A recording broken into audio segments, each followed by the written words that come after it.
Hello, welcome to Gardener's World.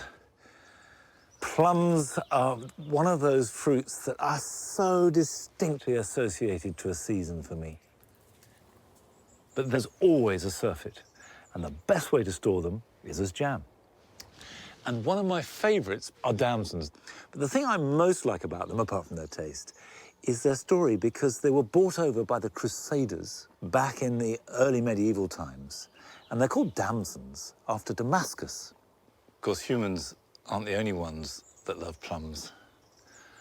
Butterflies will gorge themselves on the lovely sticky juices. This week, Carol pays a visit to a garden in Kent, where the beauty of salvias is celebrated in every form. Salvias are one of the largest genera in the entire kingdom of plants.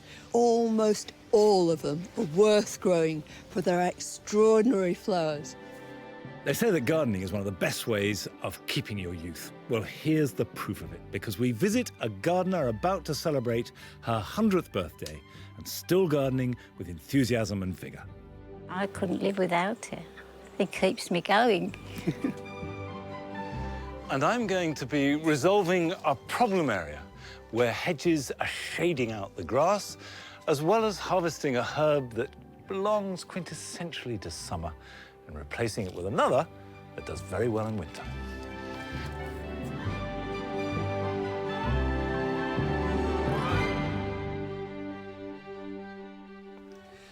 I'm going to plant one of my favourite early summer flowers, and that's the Foxtail lily, the Eremurus, which grows a fabulous spire of flower that, when it's backlit, is incandescent. And it glows and burns and yet manages to be elegant and silhouetted by light. It's a glorious, glorious plant. Now is the time to plant it. Don't wait till spring, because this is its dormant period. So you can move it, get it in the ground. It will start growing in early and mid-autumn. So this is something to do this month, if at all possible. And what you get when you buy the plant at this stage is anything but a spire of flower. It's these long rat's tails of roots with a central boss in the middle. And that's, of course, where the flower stem will come from. And these are very fragile, so you have to be careful when you're handling it. This, by the way, is a variety called Cleopatra, which has got a pink apricot-y tinge to it. Very beautiful. And I've got a space in there. Now, you can see that the soil in there is nice and gritty, which is good. Eremurus originates from Central Asia. That's the area around Turkey, Afghanistan, and it grows on rocky, baked hillsides that are grazed by animals. So it likes good drainage and sunshine. And the animals, particularly cattle, won't eat the Eremurus, so they eat all around it, so there's nothing shading it. So think of all that when you're placing it in the garden. So full sun and good drainage, which I've got here. Now, when you dig a hole for it, it needs to be pretty shallow. And I'm going to put some grit mixed with compost onto that.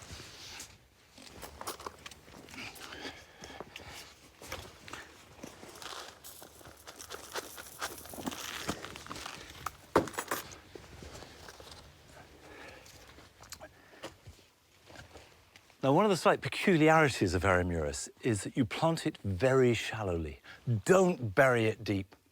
Just an inch of soil over the roots is quite enough. So essentially, I'm putting the roots down like that, and then I'll just heap the soil up over it, like that.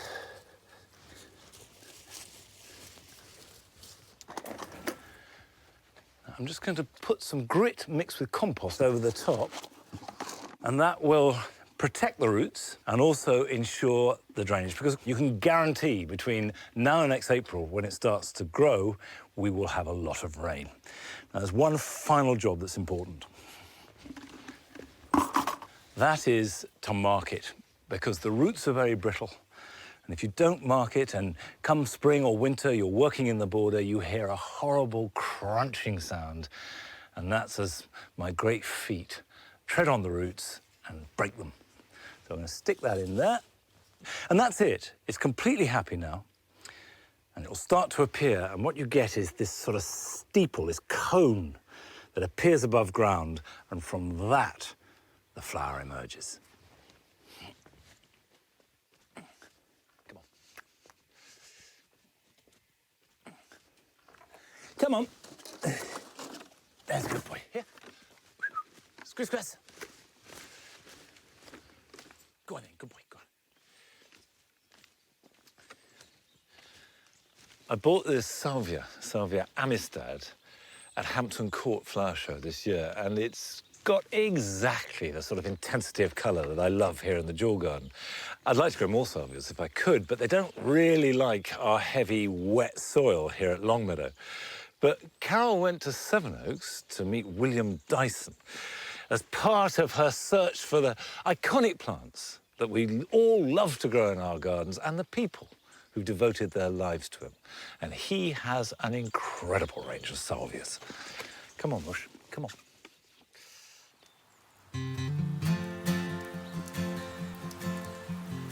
Salvias are one of the largest genera in the entire kingdom of plants, with more than 900 species. Some of them are shrubs, others perennials. There are annuals and biennials too. Most have aromatic foliage, but almost all of them are worth growing for their extraordinary flowers in a rainbow range of colours that brighten up even the dullest of days. William Dyson holds the largest collection of shrubby salvias in the UK, and he's the country's leading salvia expert. So this border's completely composed of these shrubby Mexican salvias. It certainly is, yeah. Quite a sight, isn't it? When do they start flowering? How long they go on for?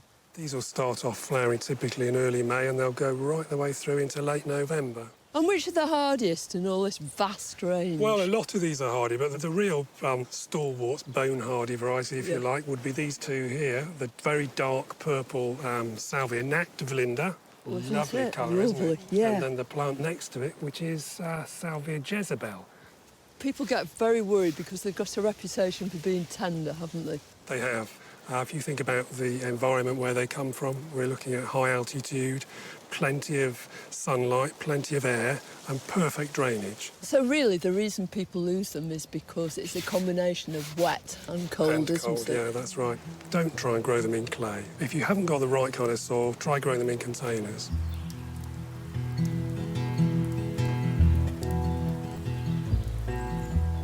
I think they look absolutely brilliant in these mixed borders. But they're a fairly new group of plants as far as a lot of British gardeners are concerned, aren't they? Most people have only started growing them fairly recently. They have, and I think the arrival of hot lips really was the thing that started everybody on salvias, which is a shrubby salvia. What do people ask about salvias? People ask most of all about how do they prune them, and when do they prune them. Yeah.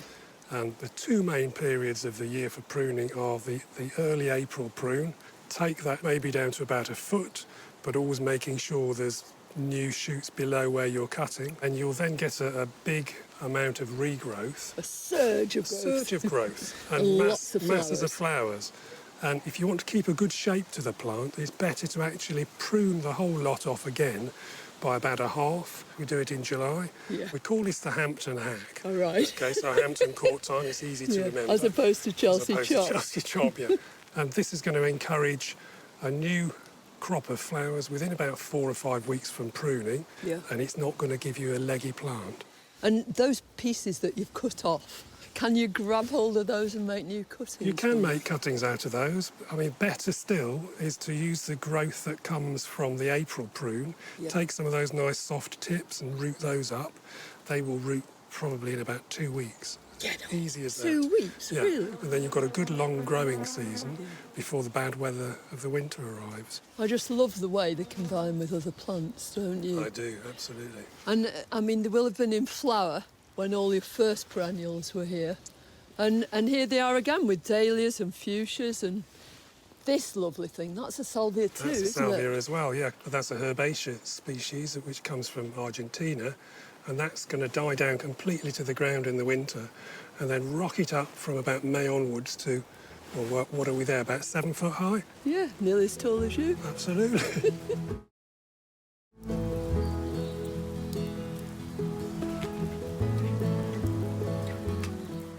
There's no doubt that salvias are wonderful garden plants, but they're also fascinating when you actually get down to the detail, aren't they? They really are. And where they come from in Central America, I mean, one of the things that pollinates them is hummingbirds, isn't it? Indeed, yeah. Hummingbirds are very, very attracted to the nectar-rich source within the tube here, but it'll come along and in goes its beak. Oh, How those look at stamens are that. coming down there.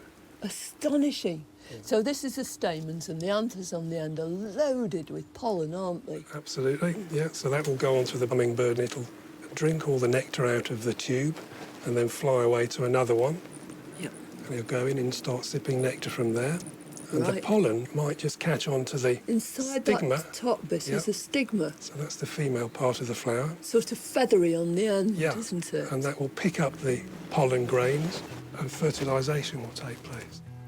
It's rather wonderful. I mean, why has it got this sort of mechanism? The whole idea is to broaden the gene pool so that you've got genetic diversity Yeah. and you're not inbreeding, so to speak. Yes, but you don't have any such problems, do We you? don't have any Because you, problems at you all. can We cross-pollinate. can do whatever we like. We can cross anything with anything. Yeah, We crossed this, for instance, Salvia Nachtflinder, yeah. with this one, Salvia Dyson's Joy. And we came out with Salvia Dyson's Gem. Beautiful, deep purple, isn't it? Nice colour, isn't it? Yeah. We're currently trying to work on a very, very dark blue, Salvia Patterns. That's my favourite salvia of all time. Fantastic blue. Yeah. But that in a shrubby hybrid that flowers from May till November, grows to about, I don't know, 2 feet tall. Absolutely perfect. That's So what it's- we want. It's already in your mind, isn't it? Completely. And now all you've got to do is create Is it. create it.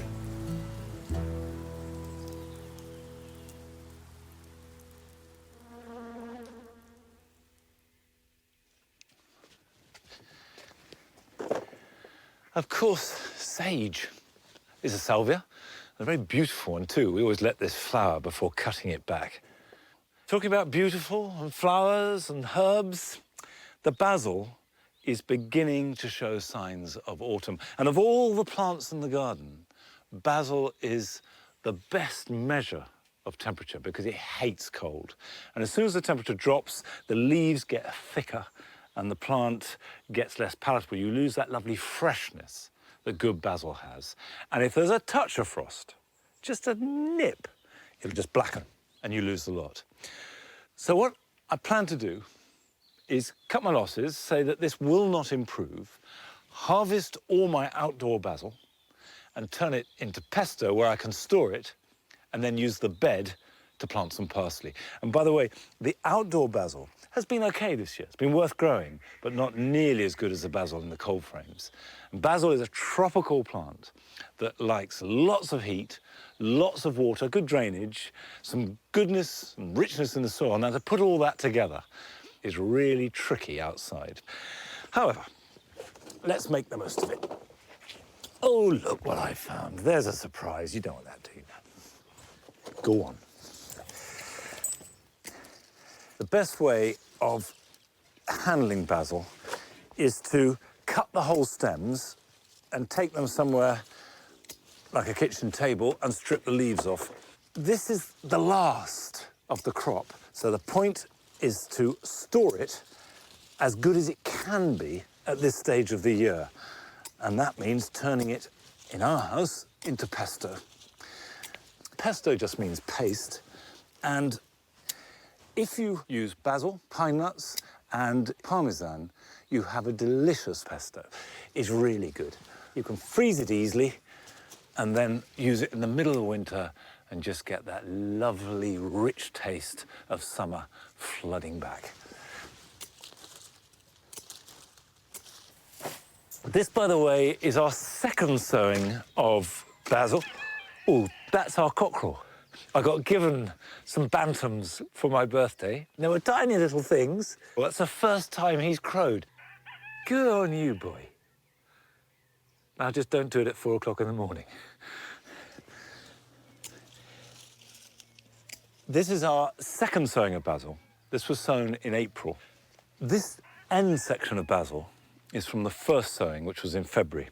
And you can see if I pull that up, that's quite a substantial plant. Whereas when you buy the herb in a supermarket or wherever, in a little pot, they sprinkle seed. So you'll probably have a dozen different basil plants in a tiny little pot. And the leaves will be good and they'll be nice. But they won't last very long because that's what each of those dozen plants wants to be. So buy a packet of seed, start sowing them next spring, space them out nice and widely, and you'll get strong plants that you'll harvest from May right through till September. Right, well, I've got an empty bed, and I don't want that over winter, so I'm going to prepare this and put some parsley where the basil was.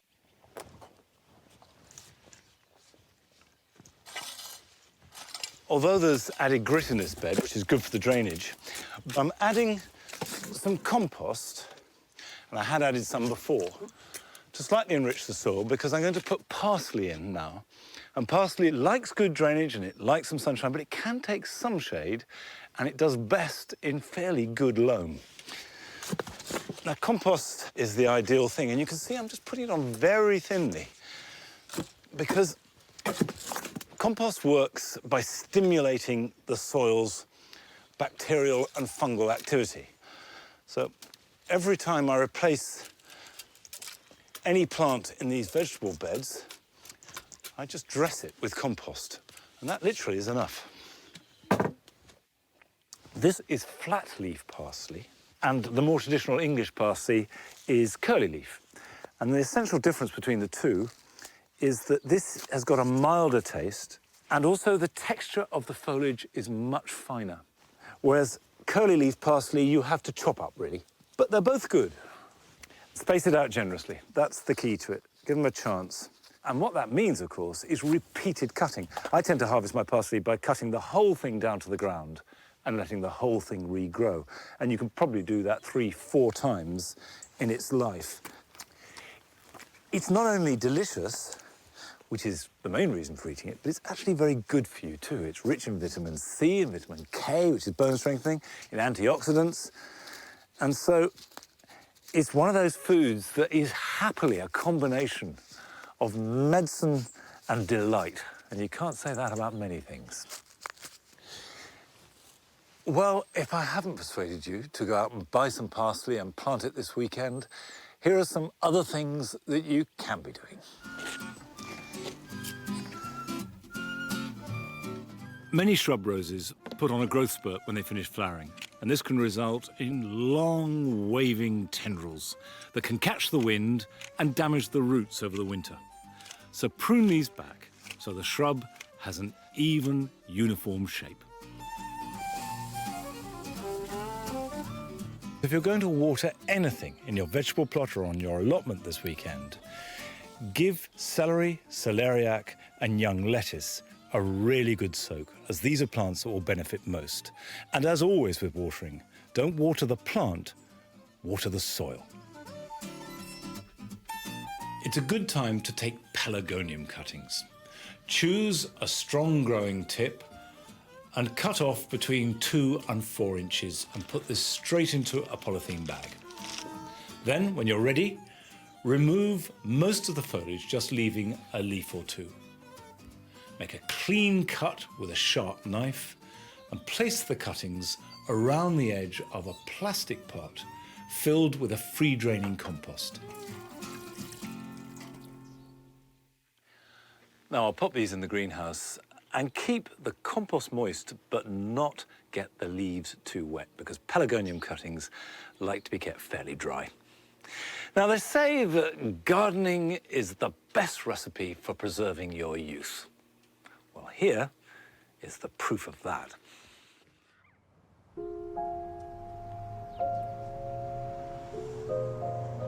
Well, my garden's small, but I love it. I know everything in it, and they're all mean something to me. Although it's not a showy garden, I still love it all. I've enjoyed my life, wouldn't change anything in it. I don't think about being 100. I was born 23rd of September, 1914. I was the fourth of 5 children. My father was a head gardener in a large house, and my mother was parlourmaid. So I presume that's how they met. I grew all their vegetables, like peas and beans and carrots. Potatoes used to last right through to the next season. You swapped with neighbours. Nothing was wasted in those days. It was wartime. I like to think I take after my father. You wonder all your life what he was like. Early 1917, he was called up, and he was killed at the end of 1917, December. And I would have only been 3 years old. None of us remember him, which is very sad. Something we can't alter, but always regret. Well, my husband was a keen gardener, but like me, we were amateur. We learnt the hard way. Right from when we married, we had a garden. We loved our garden, and we used to spend most evenings in the summertime in the garden. I always did the flower beds, and he did the lawns and the heavy work. My husband would have liked the beds more organised than I have them, but I like them natural. This was my husband's favourite rose tree because it was yellow. He loved yellow roses. It's my favourite photograph. He's sitting outside his shed.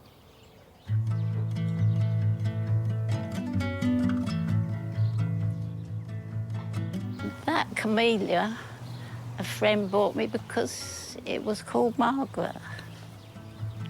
And it's been beautiful. Cut it down, don't know whether I should. It still blooms. I don't do things by the book. If I want something cut off, I cut it off then. I'm usually lucky, I don't kill them. These are seeds I've gathered, ready for next year. That's being optimistic. Those are cyclamen, and these are penstemons. I like taking seeds and cuttings.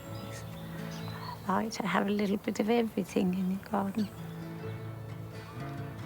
I have my tomatoes every year. These are called Shirley, and they're doing very well this year. And I have had cucumbers, got one left. But I think there's more coming.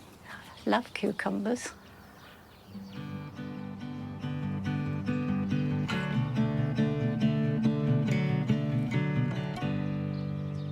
You can forget your troubles if you go out in the garden for a few hours. I couldn't live without it. I think it keeps me going.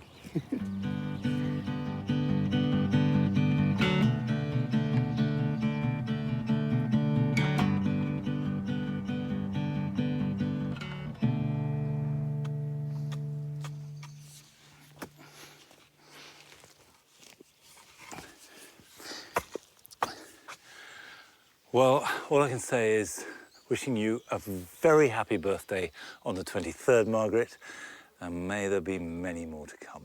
You're an inspiration. I bet you're glad you're not doing this, though, Margaret, because it's horrible work.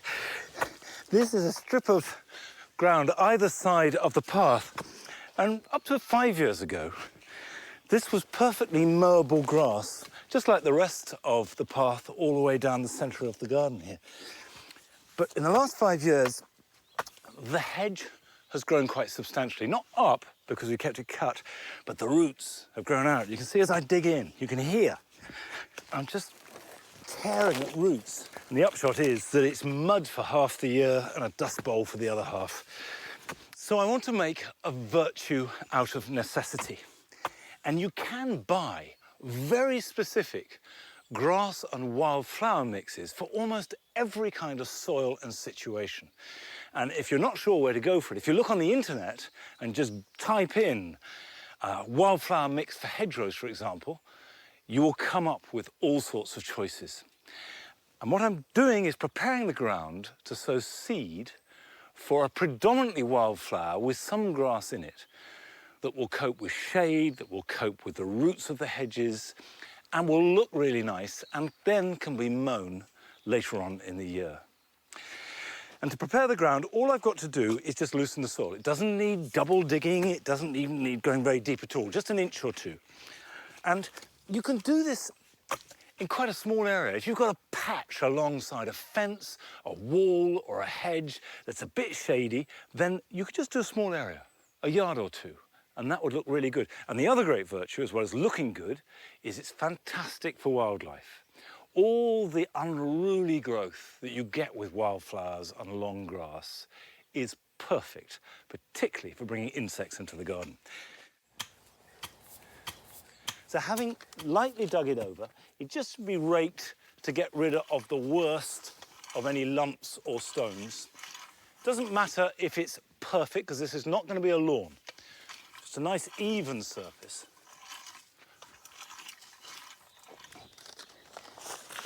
Now I have a seed mix that I've ordered specifically for dry shade along a hedgerow. And that's the amount for what I've prepared already. Now you can see there's not very much there, hardly any seed at all. In fact, it works out about 4 grams per square metre. And it's quite important not to sow too much. There are about 12 wildflowers, including red campion, cowslip, woodavens, knapweed, and some grasses. The first year there will be more annuals than perennials, and gradually the perennials will germinate, grow, and spread. And by about year 3, you have the final mix you want. So don't be tempted to sow too thickly. And the reason why you're not sowing too thickly is because each of these seeds, even though they may seem tiny and insignificant, are plants. And the closer they are together, the more they're competing for nutrients. Particularly the perennial wildflowers need to have a good start in life. Now that's the seed sown. And now if this was a lawn, you'd rake it. But what you need to do for wildflower seed in particular is to make sure it has really good contact with the soil. And the easiest way to do that is tread on it. Right, that's the closest you'll ever get to see me on Strictly Come Dancing. Next thing to do, water it in. One of the great beauties of sowing any kind of grass seed at this time of year is not only is the soil warm, but there's usually enough moisture, if not from rain, then from dew, to help it germinate and grow very strongly. And then next spring it will take off and the first wildflowers will appear, and hopefully we'll get the transformation from a rather bare, ugly path into a woodland walk filled with flowers. Well, the proof will be in the pudding. Hang around and next year we'll see, but certainly that's it for today. Bye-bye.